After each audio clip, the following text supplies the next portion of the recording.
Hello tout le monde, c'est Thomas de la chaîne YouTube Wrestling Kingdom, j'espère que vous allez bien. Aujourd'hui on se retrouve pour la review du show spécial plutôt de la NXT Vengeance Day qui a eu lieu le 15 février.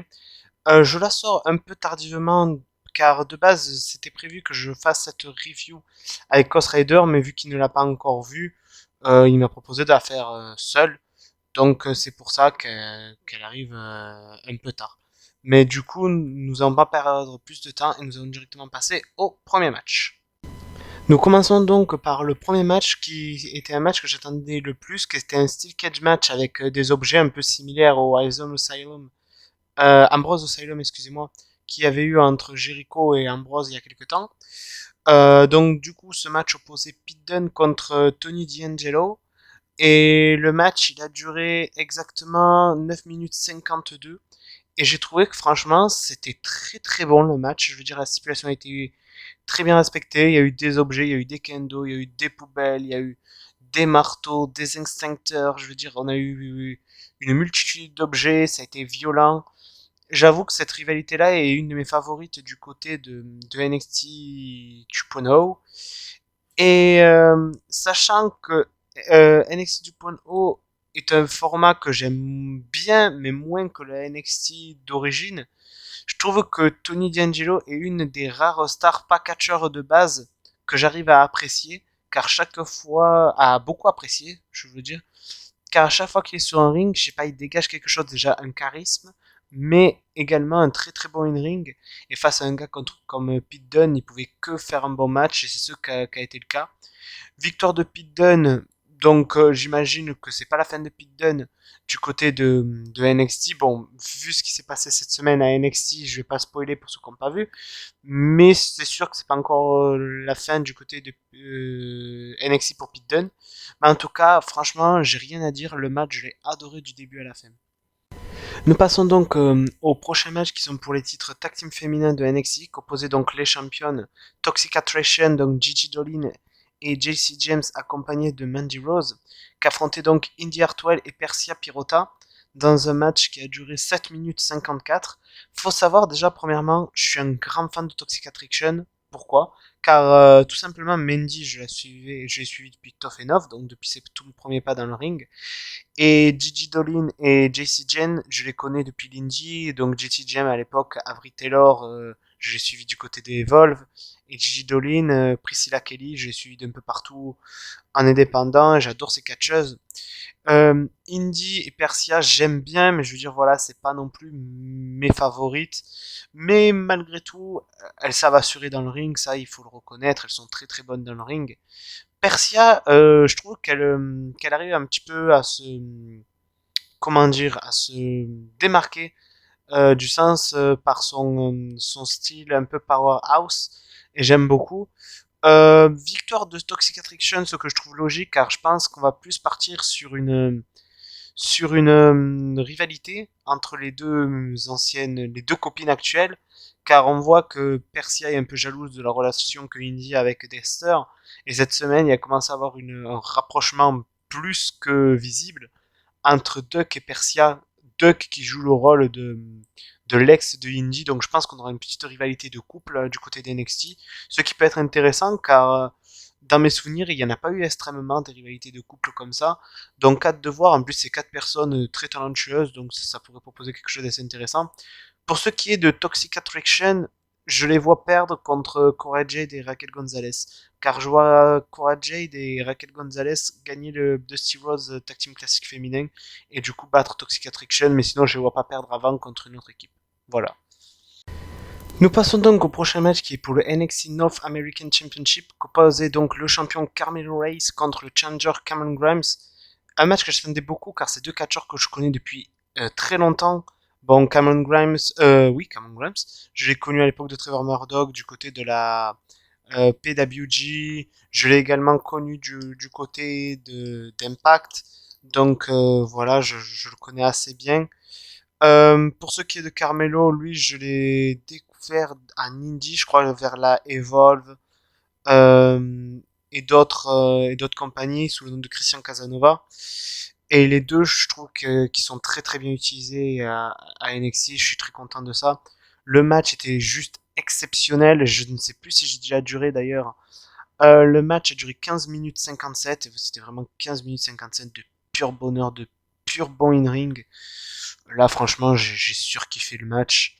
Il n'y a rien à dire là-dessus. Les deux sont exceptionnels. Carmelo avec Trick Williams. Trick Williams qui est un catcheur que j'ai découvert de côté d'NXT UK car je ne connaissais pas avant. Je sais même pas s'il était catcheur avant. Je ne m'en souviens plus. Mais je trouve qu'ils forment un duo assez bon. Cameron Grimes, de toute façon, lui, je le vois briller. Je vois qu'il a brillé du côté d'NXT. Après, du côté du main roster, bon, voilà quoi. Mais voilà, donc pour le moment, je suis content. On va pas parler du main roster car là, ça commence à faire peur. Mais voilà, sinon Carmelo Hayes, je vous avoue à l'heure actuelle, je sais pas contre qui je le verrai perdre le titre. Non, franchement, là à l'heure actuelle, je vois pas. Donc voilà, comme j'ai dit, très bon match. Nous passons au prochain match qui est nul autre que la finale du Dusty Rhodes Tag Team Classic masculin composé donc les gagnants de l'année dernière MSK, donc Nash Carter et Wesley, contre The Creed Brothers de Diamond's Mine, composé de Brutus et de Julius Creed. Un match que j'ai beaucoup apprécié. Ah oui, le match a duré 9 minutes 36, donc c'était clairement un choc de style. Hein. De côté, on avait MSK qui est vraiment high fly, rapidité, et de l'autre, on avait les frères Creed, que c'est plus dans la brutalité, prise au sol, soumission. Et franchement, je trouvais que ça fait un bon contraste, qu'ils avaient une bonne alchimie dans le ring.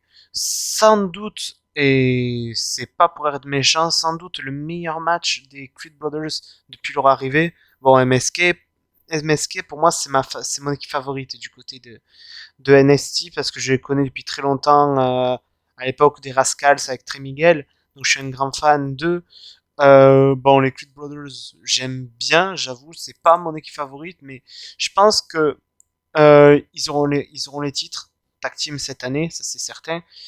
Et je pense que à leur arrivée au main roster, je pense que c'est une équipe qui peut beaucoup plaire à Vince, car c'est deux gros gaillards qui savent très bien catcher.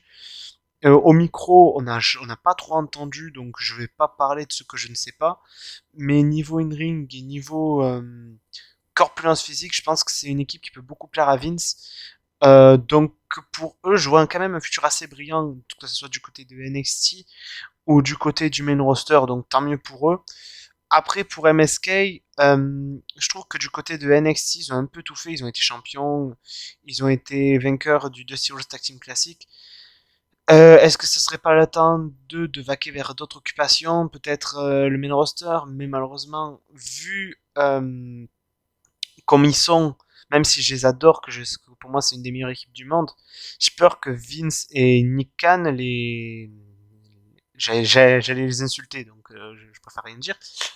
Je pense qu'ils vont au final les mettre de côté car bon, déjà qu'on voit que Garza et Humberto ils obtiennent que maintenant un push et voilà, on voit le traitement qu'ils ont eu pour les Lucha House Party, qu'ils auraient pu faire quelque chose d'excellent, voire même augmenter leur popularité au Mexique, mais ils ont pas joué sur cela. Donc j'ai peur avec MSK. Je pense que MSK, malheureusement, je pense que s'ils vont au main roster, ça va être un gros pétard mouillé. Au début, les deux, trois premières semaines, ça va être ouf, mais après, je pense que ça va descendre. Et honnêtement, c'est pas ce que je leur souhaite. Donc, ils restent le plus longtemps du côté de NXT, même si c'est pour avoir des rivalités répétitives. Il faut mieux avoir des rivalités répétitives et avoir une liberté plutôt qu'être dans le main roster et courir après le titre 24/7. Et honnêtement, pour eux, j'espère que voilà, qu'ils resteront à NXT, que s'ils voient que ça marche pas, qu'ils quittent, qu'ils rejoignent de Trey du côté d'Impact. Parce que malheureusement, j'ai peur pour eux. Mais sinon, pour parler du match, très bon match. Bon, j'avais un peu prédit cette victoire, vu que MSK avait gagné l'année dernière. Je me serais dit c'est un peu trop de les faire gagner 2 années consécutives. Nous passons donc au main event qui est pour le NXT Championship match, composé donc le champion Braun Breaker contre Santos Escobar accompagné de Legado del Fantasma, donc Elektra Lopez, Joaquin Wilde et Raul Mendoza dans un très bon match qui a duré 12 minutes 05. Avant de parler du match, je voudrais souligner la superbe tenue de Santos Escobar qui était une référence à Eddie Guerrero, donc j'ai adoré la tenue. Le match par lui-même était très très bon. J'adore les deux catcheurs. Santos Escobar est un catcheur que je connais depuis. Ouf là, je le connais, je l'ai vu à la CMLL, je l'ai vu à la AAA, je l'ai vu à la Lucha Underground, je l'ai vu en Indie, je crois à la PWG. Donc je le connais très bien. Bron Breakker est un grand fan des Steiner Brothers, surtout de son oncle Scott. Je trouve qu'il dégage vraiment ce que dégagent les Steiners, avec un style un petit peu plus moderne quand même. Donc je le trouve excellent comme catcheur. Je trouve que c'est, pour moi, Bron Breakker, le mec a le meilleur futur. Je veux dire, ça m'étonnerait pas que dans des années futures, on ait un Bron Breakker contre Roman Reigns ou Drew McIntyre dans des futurs WrestleMania. Santos Escobar, comme j'ai dit, il est excellent. Donc, quand tu mets deux mecs excellents, même avec deux styles complètement différents, l'un face à l'autre, ça peut donner que de bonnes choses. Donc, il y a eu des interventions, bien évidemment. On a eu l'intervention de Legado del Fantasma, mais Braun Breaker les a séchés facilement. Après, on a eu Dolph qui a essayé de venir dans le match pour coûter le match à Braun Breaker, mais Braun a réussi à encaisser du coup les attaques de Dolph et a réussi à se relever. Donc voilà. Et plus tard, on a eu Thomas Ciampa qui est venu un peu en aide à Braun Breaker en s'en prenant à Dolph Ziggler. Et au final, Braun Breaker conserve le titre dans un excellent match. Très bon main event, conservation de titre assez logique. Je pense qu'au prochain takeover, on aura, ou même dans les semaines qui suivent, on aura possiblement un Braun Breaker contre Dolph Ziggler pour pour le titre NXT. Je veux pas spoiler ce qui s'est passé à NXT, mais il y a eu un petit ajout, enfin ça va être un spoil, un glorious ajout dans cette storyline. Je vous laisse regarder, mais j'aime bien le fait d'utiliser des stars de Raw à NXT, des stars de NXT à Raw. Je trouve ça exceptionnel. Là, la WWE, ils ont une riche idée. Et voilà quoi. Donc non, très bon main event. Nous arrivons donc à la fin de cette vidéo. Donc, comme vous l'avez compris, dans la généralité, j'ai tout adoré. Je veux dire, il n'y a pas eu un moment où je me suis dit, ah ouais, non, c'est nul, là, ça c'est de la merde. Non, non, non, j'ai vraiment tout aimé. Le show était excellent. Tous les matchs étaient de très très haut niveau. Franchement, j'ai adoré. Je vais me répéter, mais j'ai vraiment adoré. NXT, même si des fois je suis un peu tatillon sur le fait de NXT 2.0, qu'ils ont plus des sportifs de d'autres sports plutôt que de réels catcheurs, ils nous ont quand même proposé quelque chose d'assez intéressant, de très très bon in-ring, vraiment quelque chose qui sait nous divertir. Donc là, voilà, je critique quand on peut critiquer, mais là, j'ai pas critiqué ce show. Ce show était vraiment exceptionnel et j'ai vraiment adoré. J'ai vraiment adoré clairement. Et je vous conseille de le voir, le show, il était vraiment exceptionnel. Ouais, donc voilà, je pense que j'ai tout dit. Donc n'hésitez pas à liker, commenter, partager. Et moi je vous dis à plus pour une prochaine vidéo. À plus.